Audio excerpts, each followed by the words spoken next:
Hi, everyone. Welcome back to the Purposeful Wisdom Podcast. My name is Dawn Christine. Thank you guys so much for being here.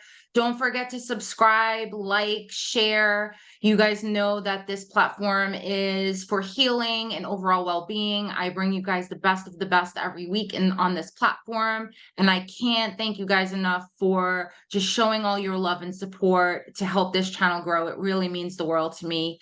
Without further ado, my special guest today is Dr. Layla Salek.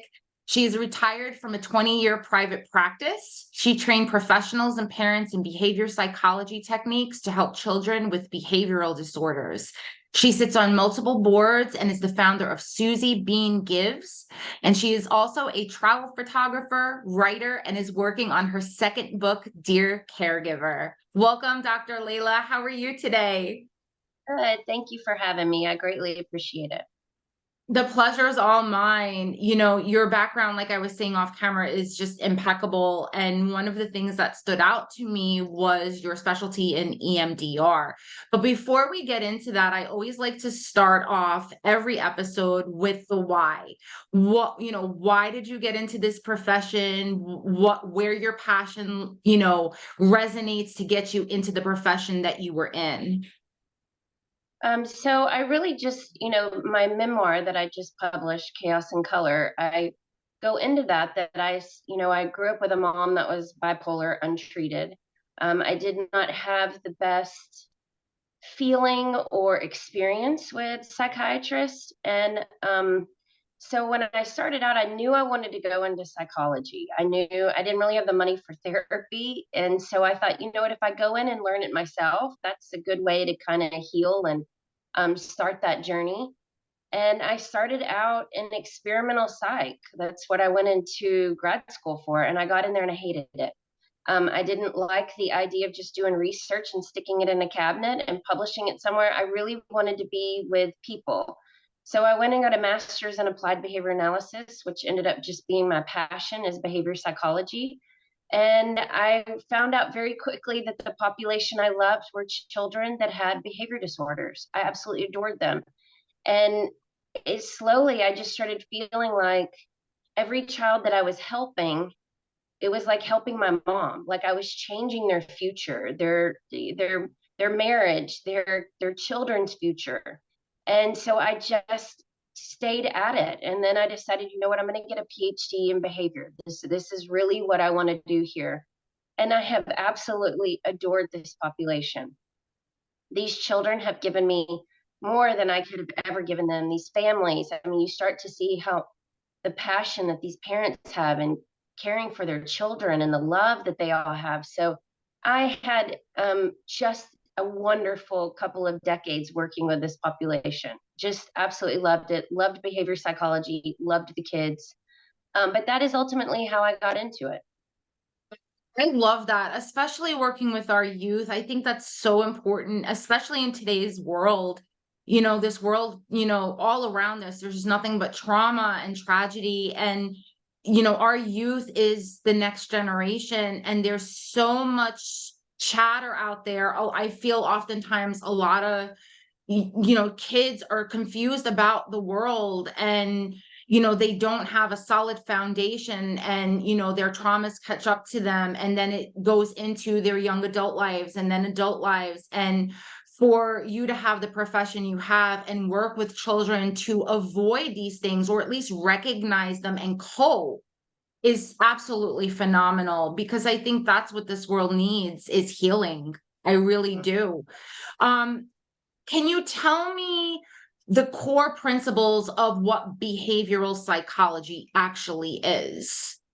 Well, it's really just identifying the behaviors that are causing issues in your life. And everybody on this planet, animals included, there's only four functions of behavior: attention seeking, avoidance, to gain something specific, or self stimulation in some way. And once you identify why somebody, the function of that behavior, you can change it, acquire new behaviors. It's like their currency.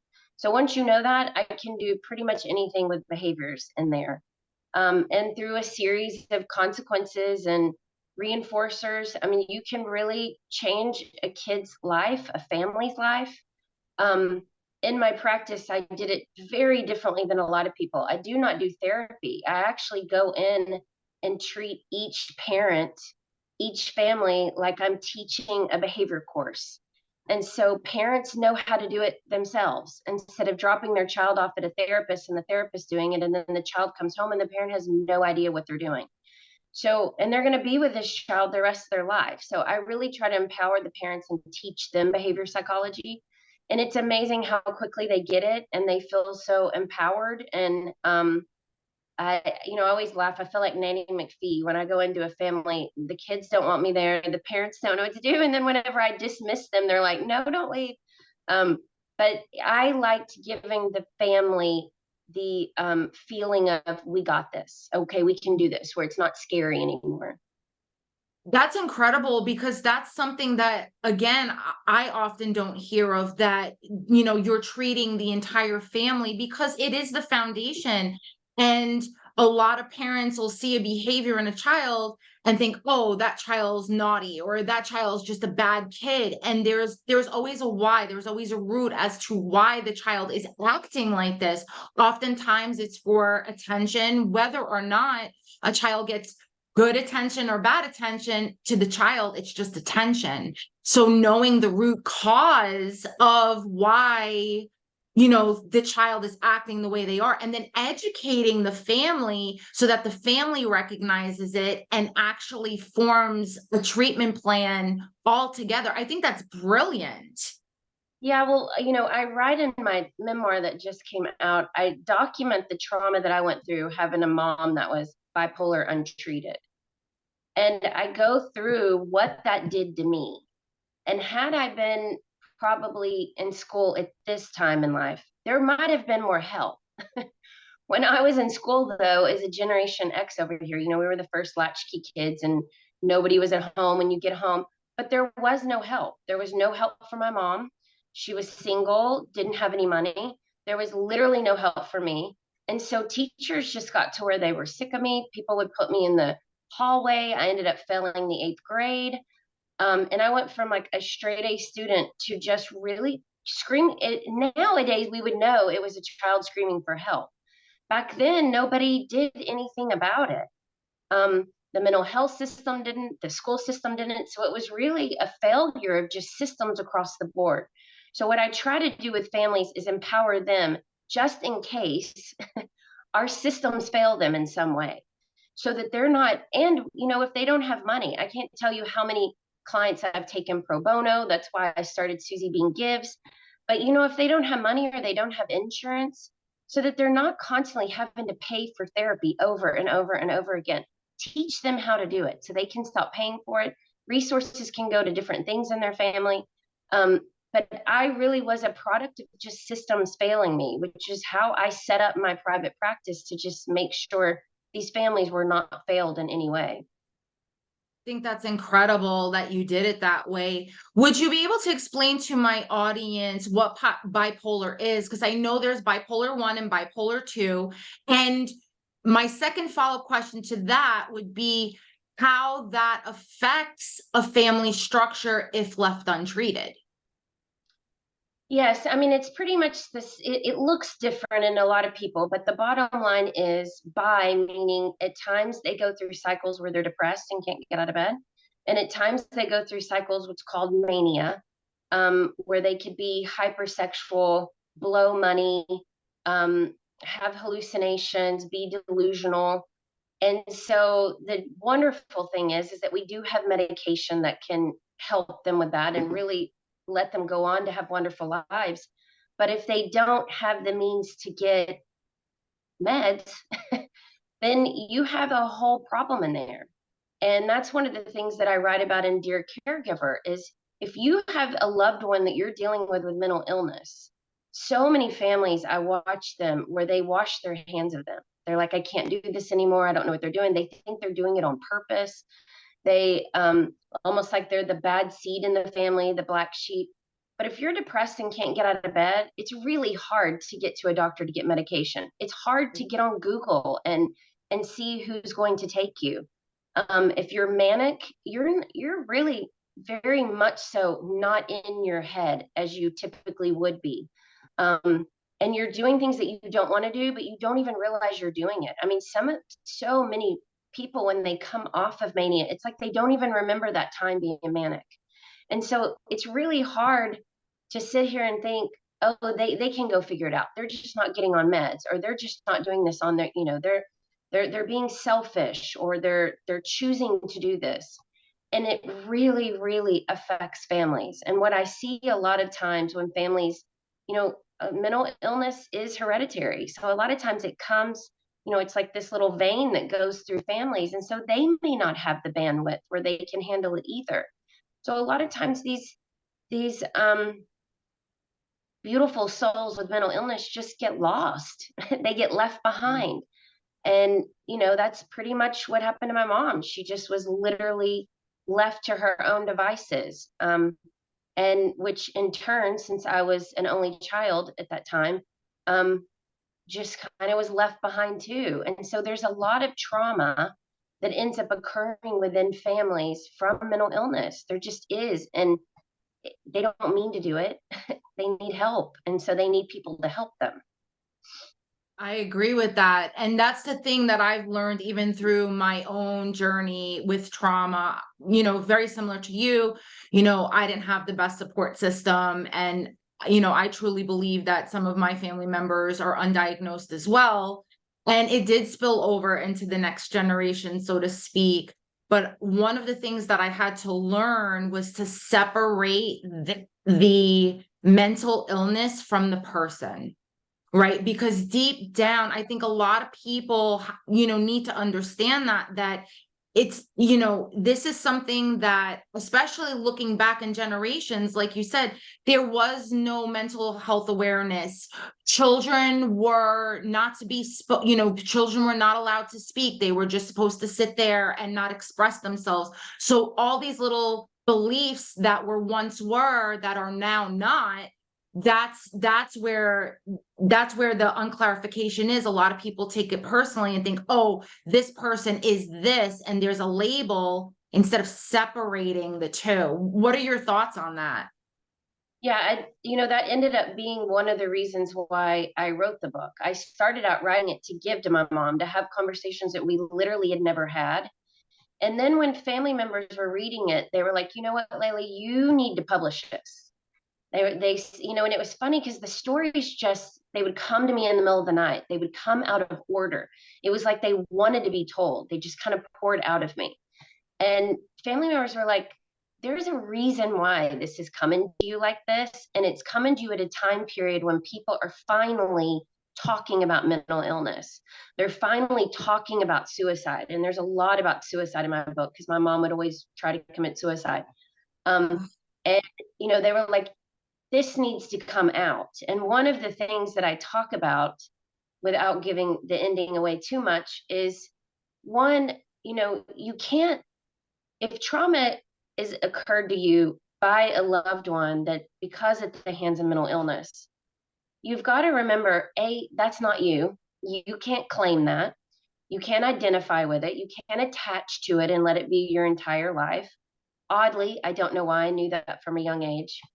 Um, but I was a very angry child and acted it out in my behavior. But what I found out in the end, and I talk about this in the end, is really it came down to exactly what you're saying. She didn't want to do that. She didn't want to be this way. There just was literally nothing to help her.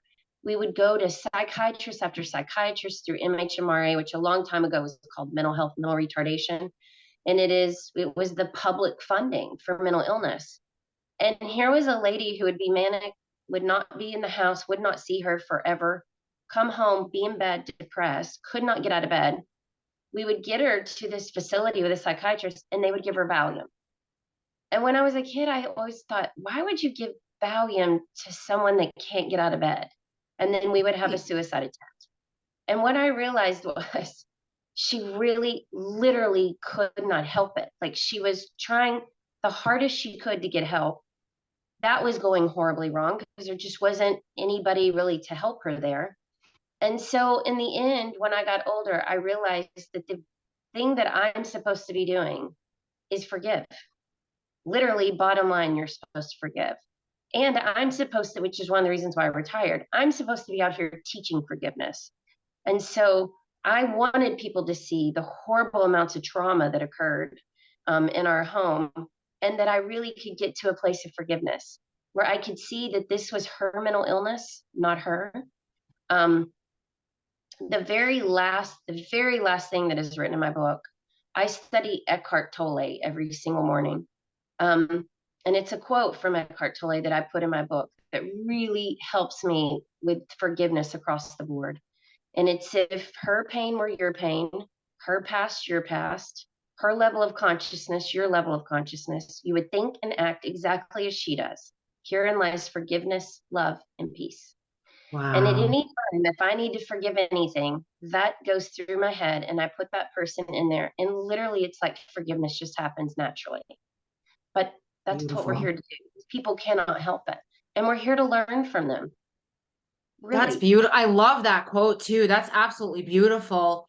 I would love to pick your brain about the medication part. Now, speaking from someone that's personally been on a lot of medicines throughout my life, I found number one, I was misdiagnosed. So let me make that clear. I was on 8 different medicines at one point in my life a day for a misdiagnose. And all it did was left me in a zombie stage. I couldn't think clearly. I had brain fog. It actually did the opposite for me. It actually gave me debilitating depression. So it did like I was already depressed, but it worsened my depression. What are your thoughts about how medications help the actual diagnosis? Or is there a more holistic way that people can shift the bipolar or whatever mental illness that requires medicine? Okay, you've asked a lot there, but and it's all so, so important. Um, I can't tell you how many times the story you just said about your life. Families come to me, and I will have a child that they bring to me that's on 8 to 10 different medications, has had 8 to 10 different diagnoses, and they're like 7 years old. Um, and they'll come to me, and the child is completely out of control. And so, what I do with a psychiatrist, we work together, we get them off their medication in a very healthy, the psychiatrist does that. We do a clean slate. We have brain scans now done, which are just phenomenal. And it'll tell you, the pattern will tell you like what the actual diagnosis is or what the actual diagnosis looks like. The neurologist and the psychiatrist work together to get a clean diagnosis. Then what I do is I go into the home and I do what's called a functional behavior assessment and see what the function of the behavior is. What are the parents doing to attribute to the inappropriate behavior? What's the function of the behavior? What's the child doing? What does it look like? And then I write a behavior plan. If the diagnosis needs medication, and this is always the big if the diagnosis needs medication, then the right meds are put there, which will also, the brain scan will tell you as well. Brain scans are amazing now. Um, and so that will also let you know what your brain needs, what the diagnosis is. That's a big if, though. So, what I see a lot are schizophrenia, bipolar, have to be on meds. But with that, you also have to have a healthy routine, a healthy schedule.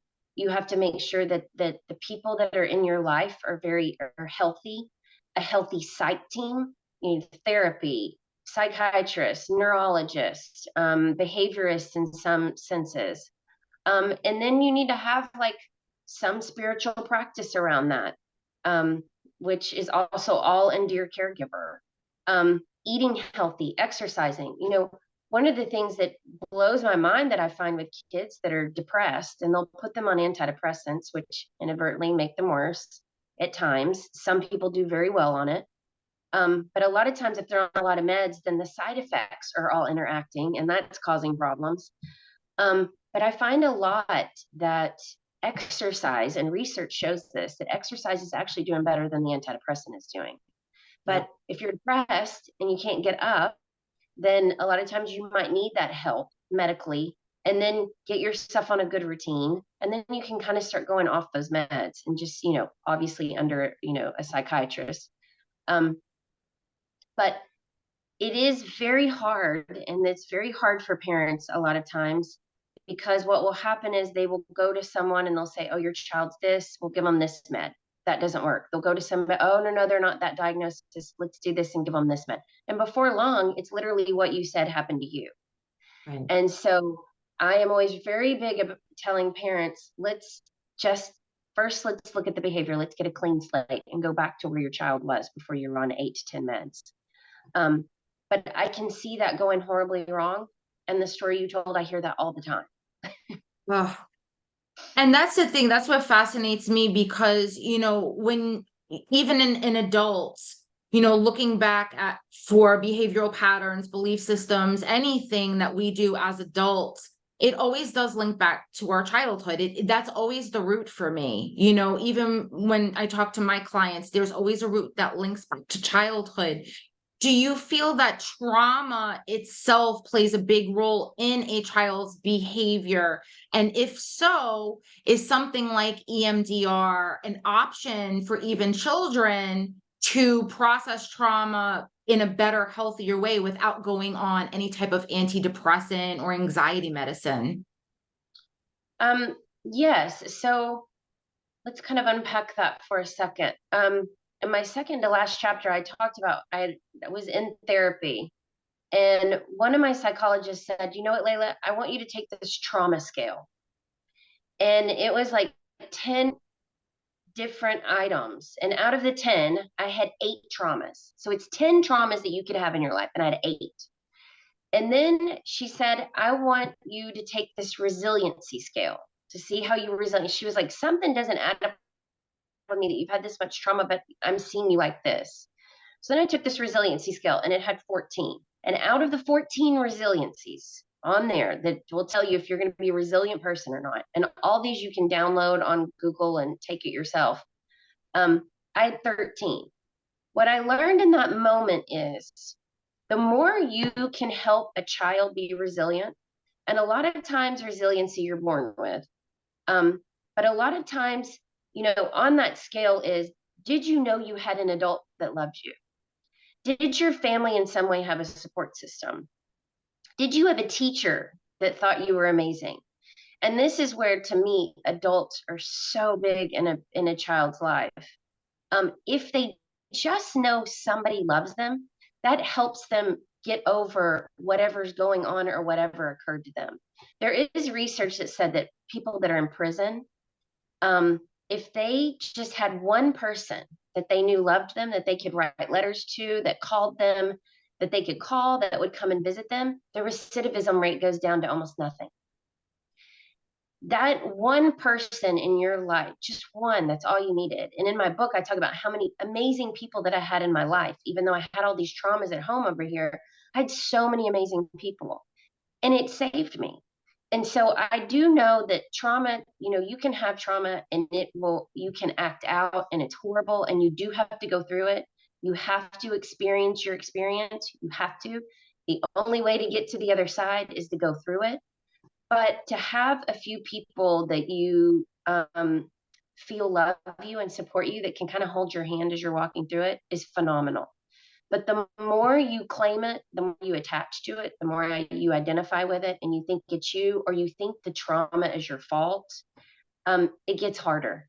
But always get past it. You can always, always get past it and go out and lead just a phenomenal life. Um, and helping others also helps your trauma. Yes. Yes. Literally, what you give, you receive.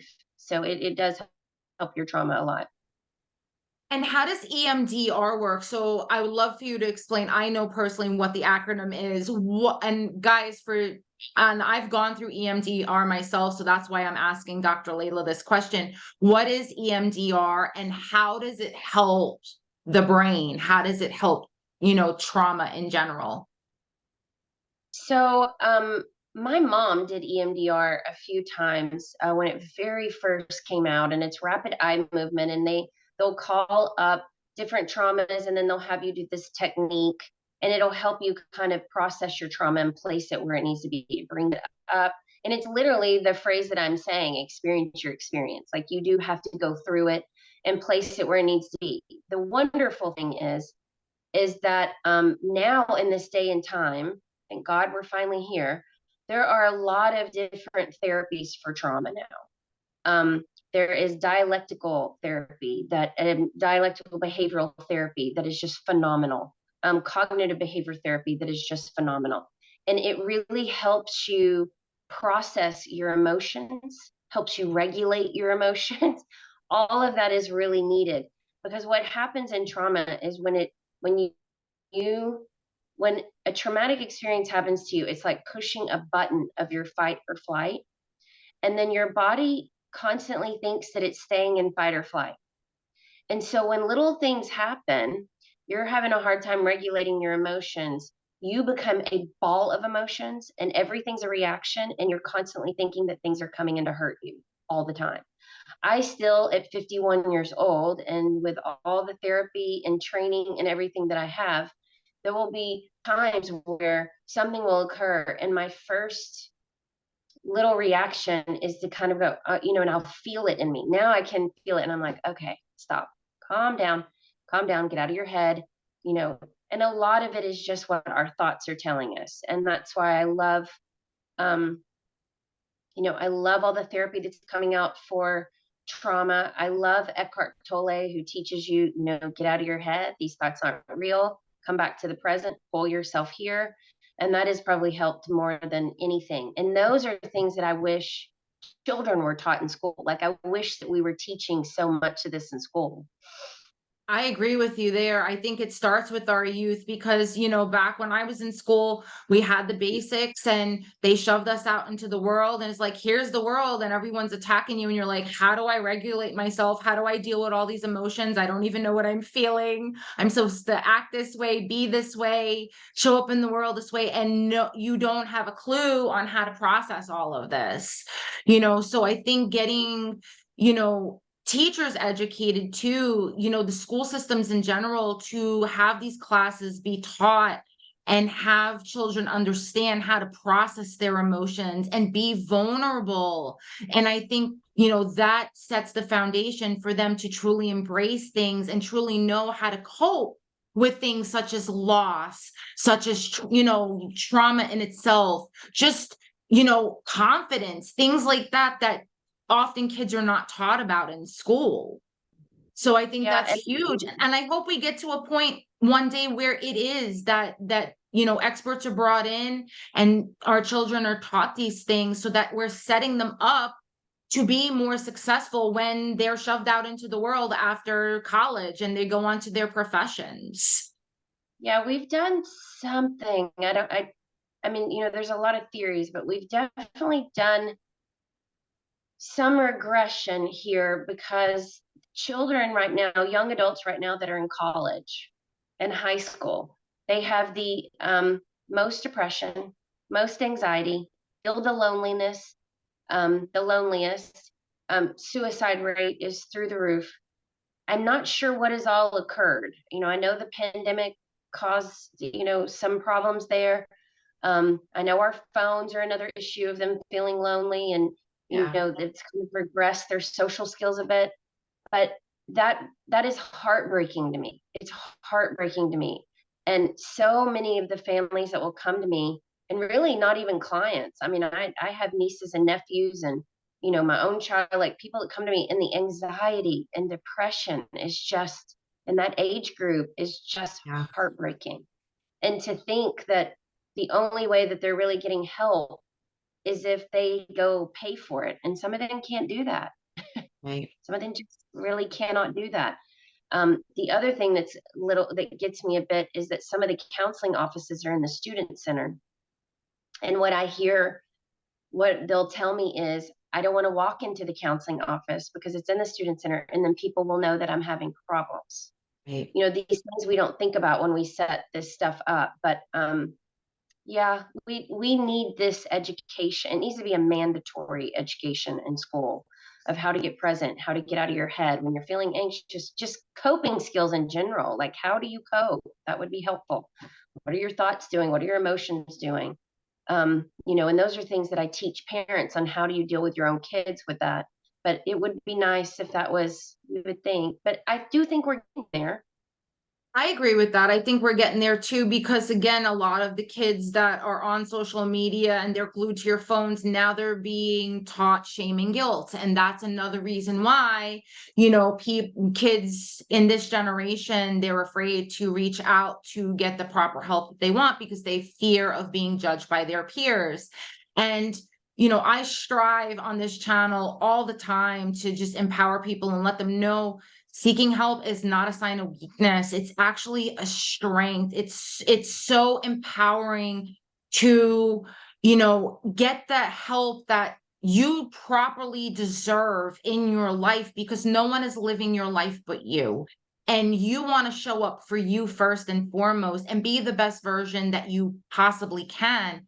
And the more that our society digresses mental health and mental health awareness and they shove their emotions, the sicker they're going to become. And that's just the reality of it, because we are our emotions. We feel that in our bodies, and that's where disease comes in. So I'd love to jump in about Susie Beans Gives, because this is your foundation, and I am absolutely blown away by this. Can you explain to my audience a little more about it? So I forget even when we started. Oh, it's been around for a long time now. Um, Probably mid 2000s, there was some programming that was pulled. It was CHIPS, and that was the children's health insurance that was given to them publicly. And it was pulled a long time ago. And so there were all these families that did not have health insurance for their children. So they get the necessary help that they needed. So what my husband and I decided to do, we thought, you know what, let's raise money, and 100% of what we raise, we will give directly to psychiatrists, psychologists, OT, behavior therapists. I mean, anybody that works with kids that have a disability, we'll have them come to us, we'll give them a form. And if they suspect that a family does not have money to pay for the therapy, give the form to the family, vet it. They find out they don't, send it to us, and we will pay for it. So by the time the pandemic hit, we had reached our goal of 500,000, just a little bit under $500,000 in scholarships that we had given out. And we were up to about 1,500 Texas children that we had given scholarships to. And once they were on the scholarship, we paid for their therapy until they were done. Now, how we did that, I mean, it was crazy. I mean, at times it was just my husband and I funding it. Now, the pandemic really just crushed us. I mean, it stopped so much funding.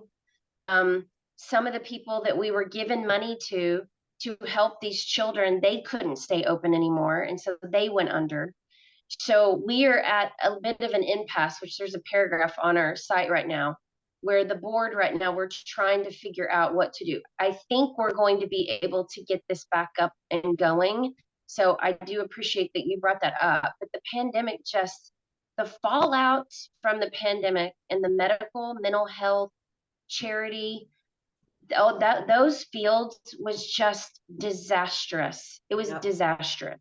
I mean, Yep. I actually retired before the pandemic, but I had so many colleagues saying everybody's done during the pandemic. They were like, "We need you to come. We need help."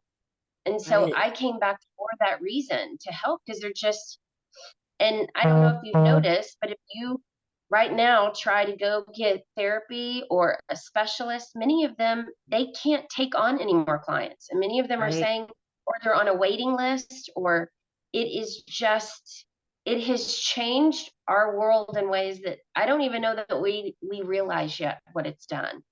Oh yeah. So many 501c3s in the realm of mental illness, um, it crushed. But we will be back up and running. It will come back. We've already had a huge, large foundation say that they wanted to provide us money again.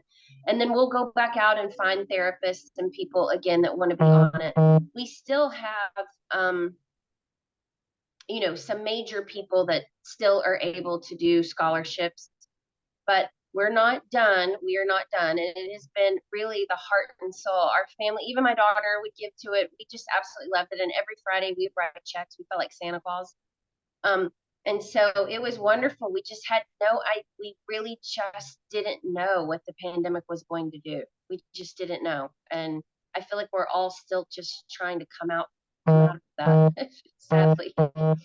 I couldn't agree with you more because even in the pandemic, I'm a mom of two kids and, just that time frame of, being pulled from a brick and mortar school, all of a sudden going online. Now you have to get used to whatever system they came up with on the fly.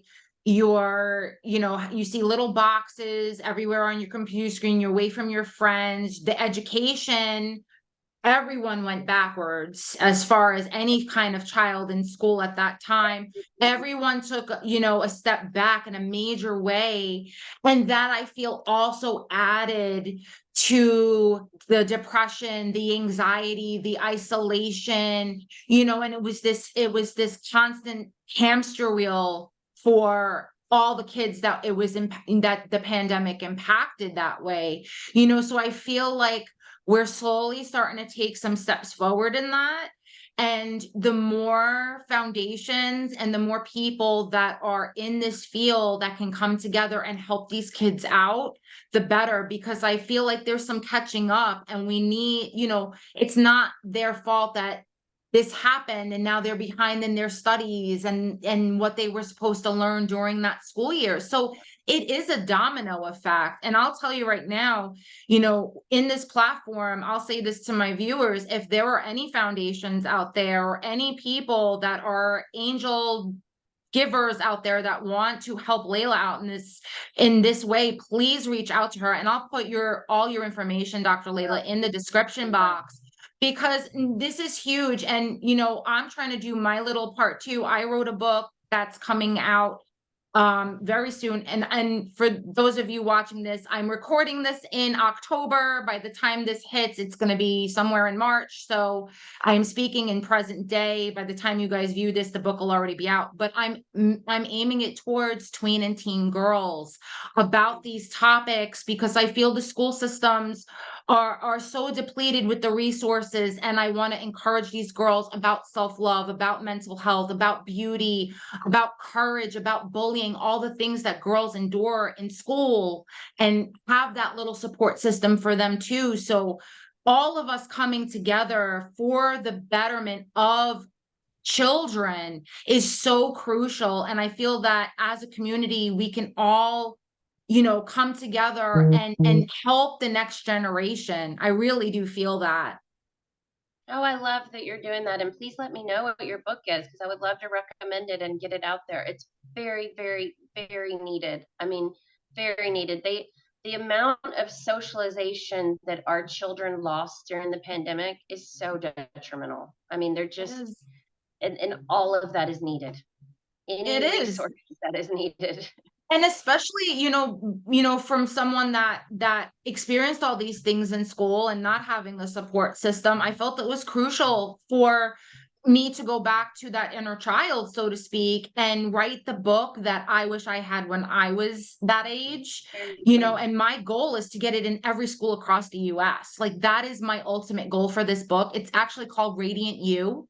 Okay. And that's the goal because I know that there's girls out there that don't have the best support systems also. And I wanted to create that, bridge that gap, so to speak, where they're empowered and they have a little, pocket manual, like this little, guiding light in their backpacks and get them through the day with things. And I have affirmations in there too, because I think that's huge for them. And I just love that there are people out in the world that truly, truly care about kids and want the best for them and really want to help with all their hearts. So, I hope people reach out to you as well and donate and help however they can, because this is our future. It really is. And, we have to take a step back and learn that the world has changed. And, you know, more than ever, especially this Gen Z generation, because both my kids are in it, they're empowered. Like, they're not afraid to speak up anymore. They're not afraid to speak their mind and their truth. And, they're talking about these issues too, about depression, about the importance of mental health. So I love how all the generations are blending together on this topic. Yeah. It is an amazing time to be around that people feel like they can talk about it, or they know that there's somewhere they can go to talk about it. I also love that there's talk therapy. I mean, they can do it, they can get therapy just on their phone now. I mean, all of Exactly. that is just so different and amazing. Absolutely amazing.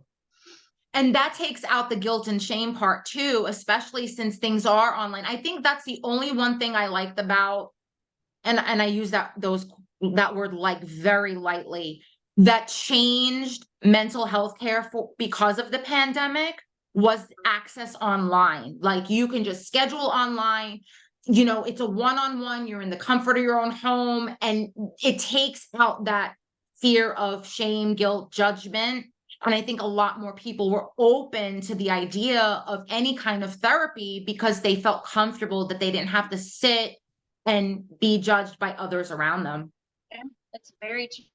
I mean, this to me is the first time in our history where you have a shot at getting a lot of help for mental illness, whether or not you have somebody around you to help you. I mean, now you have a shot. Before you just did, there just was not anybody to help. And so I do like where this is going, and I do think it's just going to keep evolving better and better and better. I agree. And I feel like we have a duty, especially from the generations that didn't have access to the help. And, there's almost like this broken chain, I feel, where, your mom's generation, and then you saw what was going on and you decided to like break that chain, put that kink in to where you educated yourself, and then the domino effect started with you. Same in my case, breaking that chain and not passing on that trauma to other generations. This is a milestone for mental health care. And I really feel that, although we can't look back and help the other generations, it might in a way make them reconsider mental health services now because there is more awareness on it. So I often see a lot of people in their later years now starting to reconsider therapy and talk therapy and EMDR and CBT because they know it's out there now. And even in that age, getting the help that they deserve to heal, it's so crucial. Yeah, it is. And it is wonderful to see older generations now realize, oh, it's not so taboo. Like, you can go Right. get help for things. Which was one of the reasons why I decided to start writing Your Caregiver, was there people need help. And it isn't just the ones that have the mental illness or have the disability. The people that are helping them also Right. need help. They Right. need an outlet. They need to know where to get resources. They need to not feel so lonely. They need to know that there's other people out there doing this. Um, it doesn't, you don't, I would hope anymore, not just go get help and seek resources and seek someone to talk to just because, you've been labeled with something. We, to me, it's just the human condition. We just Right. help. I mean, you need to be talking to other people. I don't know if you saw this. I don't even know why I'm plugging this in any way, but there is a documentary out right now called Live to 100. Have you seen this on Netflix? But they're Oh, talking about, he's done all this research on just these communities that have all these people that live to 100. And it's so amazing that if when they're elderly, if their family is around them, they exercise daily, but they have family around them, the amount of years it puts on their, they said if you drop your family member off in a nursing home, it takes up to 6 years off their life immediately. right. And it shows you how much we need others. Like, we need people around us. We need people to Right. validate us. We need people to talk to us. which is why in Dear Caregiver, I write it like a diary, like I'm talking to you. This is what happened to me today as a caregiver, because I know other caregivers are going through the exact same thing. And who do you talk to about it? I mean, it becomes like a thankless job and it's very lonely. Um, and so, I love that you're writing the book to teens. I mean, I think that's what we're supposed to be doing as adults, is what Right. we've learned in this life, you turn around and give back. I couldn't agree more with you, Dr. Layla. Now, I can't thank you enough for being on the show today. And I'll put all your information into the description box. But for those that are listening, where can they reach you if they want to donate, if they want your services? Do you still provide services privately, even though you're retired, or? I mean, I really it's kind of become funny. Everybody laughs. I'm kind of just like the resident behavior teacher around me. And that's just kind of what I do. Right now, I'm just really writing. I've been out doing a lot of promotion on Chaos and Color, which is my memoir. But you can reach me at drsalek.com, or you can go to susiebean.org. Either of those, you can always find me there. But I'm around and I help and I do speaking engagements and I still teach behavior, in different forums. Obviously, I'll help any way that, and one of the things that I do a lot of, which is kind of funny, people get a hold of me and I just go, oh, you need this person or you need this, oh, this is what you need. And just kind of, I still do that. I'm definitely not, I haven't just shut it all down, but right now, Chaos and Color has been the big thing that I've been promoting just to try to help people understand what happens with mental illness and trauma. And really, we're here to forgive, is what we're supposed to be doing. I love that. I can't thank you enough for being on here today and sharing your story with my audience and giving them practical tools to help them. I definitely want to have you back once you publish your book, because I would love to have an update for you, for my audience, and just to reach more people. So thank you so much for your time today. I truly appreciate it. Thank you. Have a great weekend. Thanks, guys. Bye. Thank you so much. Thank you so much for being here. And I will see you on the next episode. Be well, guys.